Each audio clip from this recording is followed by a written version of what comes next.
நம்ம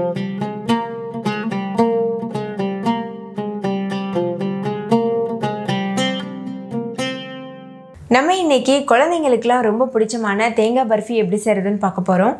இது நம்ம கடையில் தான் வாங்கி சாப்பிட்ருப்போம்ல, நம்ம வீட்டிலையே சுலபமாக செஞ்சு ஸ்டோர் பண்ணி வச்சுக்கலாம். இப்போலாம் ஸ்நாக்ஸ் கேட்குறாங்களோ அப்போலாம் எடுத்து தரலாம். இது செய்கிறதும் ரொம்ப ரொம்ப ஈஸி. இந்த ரெசிப்பியில் நம்ம பாகு பதம் எதுவும் கூட செக் பண்ண தேவையில்லை. அந்தளவுக்கு இது ஈஸியான ரெசிபின்றதுனால பிகினர்ஸ் கூட ரொம்ப சுலபமாக பண்ணி முடிச்சிட முடியும். வீடியோக்குள்ளே போகிறதுக்கு முன்னாடி நம்ம சேனல் இந்தியன் ரெசிபிஸ் தமிழில் சப்ஸ்கிரைப் பண்ணிக்கோங்க. கூட இருக்க பெல் சிம்லையும் கிளிக் பண்ணிக்கோங்க. ஹாய் ஃப்ரெண்ட்ஸ், என் பேர் Abhi. Welcome to Indian recipes Tamil.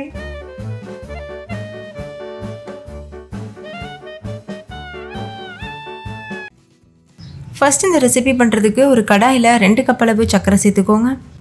சர்க்கரை முங்குற அளவுக்கு தண்ணி சேர்த்துக்கோங்க. இந்த ரெசிபிக்கு நம்ம மெஷரிங் கப் எதுவும் யூஸ் பண்ண தேவையில்லை. வீட்டில் இருக்க ஏதாவது ஒரு கப் இல்லைன்னா டம்ளர் வச்சு கூட நீங்கள் எல்லா இன்க்ரீடியண்ட்டும் அதிலே அளந்துக்கலாம்.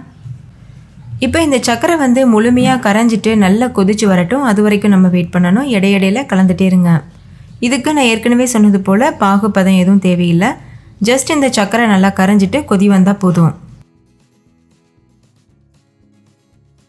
இப்போ பாருங்கள், சர்க்கரை முழுமையாக கரைஞ்சிருச்சு. இப்போ இது நல்லா கொதிச்சு வரட்டும். இப்போ சர்க்கரை நல்லா கொதிச்சுட்டு நல்லா நுரையாக வர ஆரம்பிச்சிருச்சு. இது வந்து கரெக்டான கன்சிஸ்டன்சி. இந்த ஸ்டேஜில் நம்ம தேங்காய் துருவல் சேர்த்துடணும். நம்ம வந்து 2 கப் அளவுக்கு சர்க்கரை எடுத்தோம்ல, அதே கப்பில் 3 கப் அளவு தேங்காய் துருவல் சேர்க்கணும். நான் வந்து கடையில் விற்கிற தேங்காய் துருவல் சேர்த்துருக்கேன். நீங்கள் வீட்டில் துருவின ஃப்ரெஷ்ஷான தேங்காய் துருவல் கூட யூஸ் பண்ணலாம். அதே அளவு தான்.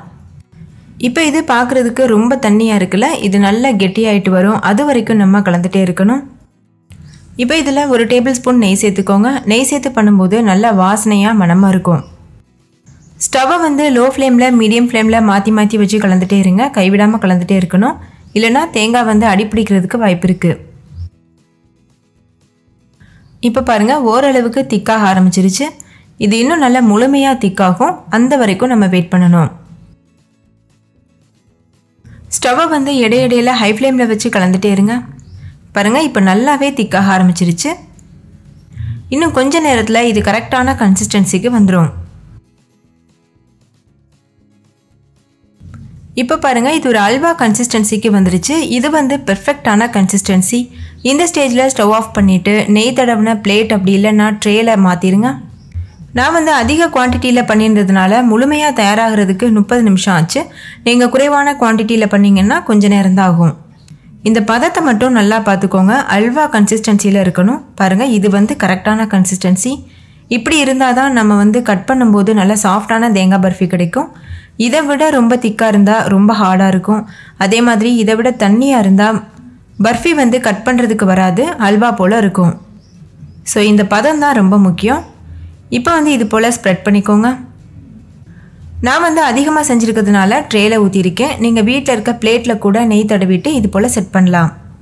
இப்போ இது ஒரு 2 மணி நேரம் அப்படியே இருக்கட்டும். 2 மணி நேரத்துக்கு அப்புறமா நம்ம பீஸ் போட்டுக்கலாம்.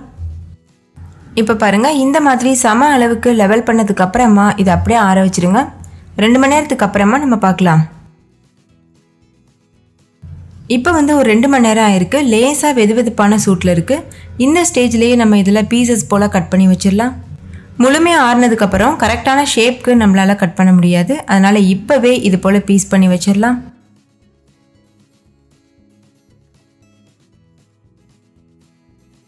நான் வந்து ஸ்கொயர் ஷேப்பில் கட் பண்ணியிருக்கேன். நீங்கள் உங்களுக்கு விருப்பமான ஷேப்பில் கட் பண்ணலாம்.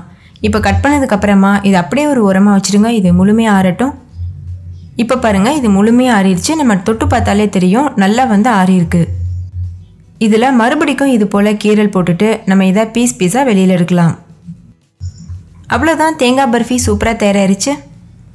ஓரத்தில் இருக்க தேங்காய் பர்ஃபி 1-2 எடுத்துட்டிங்கன்னா அதுக்கப்புறம் எடுக்கிற எல்லா பர்ஃபீஸும் கரெக்டான ஷேப்பில் கிடைக்கும். பாருங்கள், பார்க்குறதுக்கே எவ்வளோ சூப்பராக இருக்குது. அப்படியே சாப்பிடணும் போல் இருக்குல்ல. நீங்களும் கண்டிப்பாக வீட்டில் ட்ரை பண்ணி பாருங்கள். அதிக குவான்டிட்டியில் செஞ்சு நம்ம ஸ்டோர் பண்ணி கூட இதை வச்சுக்கலாம். இது வந்து 10 நாள் வரைக்கும் கூட கெட்டு போகாமல் இருக்கும். ஓகே, நீங்களும் இதே மெத்தடில் ட்ரை பண்ணி பாருங்கள். வீட்டில் இருக்க எல்லாரும் கேட்டு வாங்கி விருப்பப்பட்டு சாப்பிடுவாங்க. சின்ன குழந்தைங்கள்லேருந்து பெரியவங்க வரைக்கும் எல்லாருக்குமே இது ரொம்ப பிடிக்கும். ஸோ கண்டிப்பாக ட்ரை பண்ணி பாருங்கள். குறைவான செலவில் அதிகமான ஸ்வீட்ஸ் வந்து நம்ம செய்ய முடியும். ஓகே ஃப்ரெண்ட்ஸ், இந்த தேங்காய் பர்ஃபி உங்க எல்லாருக்கும் ரொம்ப பிடிச்சிருந்துச்சுல? பிடிச்சிருந்தா லைக் பண்ணுங்கள், உங்கள் ஃப்ரெண்ட்ஸ் கூடவும் ஷேர் பண்ணுங்கள். நீங்களும் வீட்டில் செஞ்சு பார்த்துட்டு டேஸ்ட் எப்படி இருந்ததுன்னு கமெண்ட்டில் சொல்லுங்கள். தேங்க்யூ, பாய்.